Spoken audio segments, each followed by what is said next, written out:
రెండవ విచారణ కయపా మరియు సన్హెడ్రిన్ సభ ఎదుట. అన్న దగ్గర సరైన సాక్ష్యాలు దొరకపోవడంతో క్రీస్తును అప్పటి ప్రధాన యాజకుడైన కయపా దగ్గరకు తీసుకువెళ్లారు. అక్కడ అప్పటికే 71 మంది సభ్యులు ఉండే ఇజ్రాయెల్ సుప్రీంకోర్ట్, దీనినే సన్హెద్రిన్ సభ అంటారు, అర్ధరాత్రి పూట మీటింగ్ పెట్టుకుని కూర్చుంది. అక్కడంతా ఒకటే గందరగోళం. యేసును చంపడానికి వాళ్ళు ఎంతోమంది అబద్ధ సాక్షులను డబ్బులిచ్చి నిలబెట్టారు. కాని ఎవరి సాక్ష్యాలు ఒకదానితో ఒకటి కలవలేదు. అడ్డంగా బుక్కయ్యారు. చివరికి కొందరు వచ్చి, ఈ దేవుని ఆలయాన్ని పడగొట్టి చేతులతో పని లేకుండా 3 రోజుల్లో కడతానే అని ఇతను అన్నాడు అని సాక్ష్యం చెప్పారు.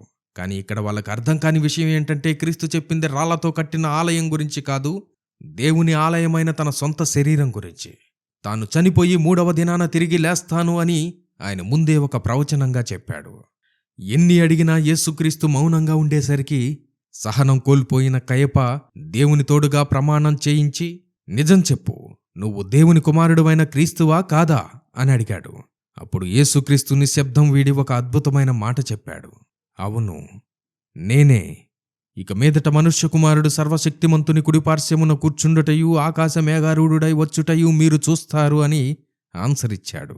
ఇది వినగానే కయపకు కోపం వచ్చి తన బట్టలు తానే చింపేసుకున్నాడు.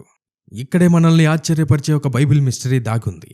లేవియకాండం 21వ అధ్యాయం 10వ వచనం ప్రకారం, దేవుని సేవకై అభిషేకించబడిన ప్రధాన యాజకుడు ఎట్టి పరిస్థితుల్లోనూ తన బట్టలు చింపుకోకూడదు.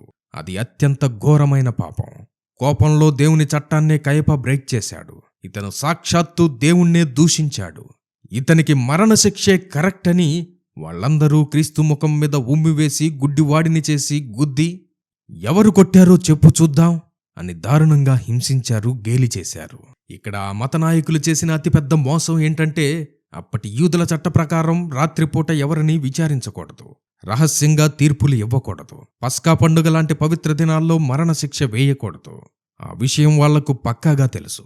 అందుకే తెల్లవారగానే ఉదయాన్నే మళ్ళీ అందరూ ఒకసారి ఫార్మల్గా మీటింగ్ పెట్టుకొని రాత్రి తాము అక్రమంగా ఇచ్చిన తీర్పునే పగలు అధికారికంగా ఆమోదించారు.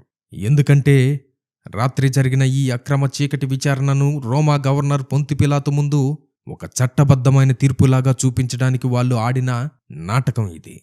అలా ఒక పర్ఫెక్ట్ మాస్టర్ ప్లాన్తో క్రీస్తును రోమన్ల చేతికి అప్పగించారు.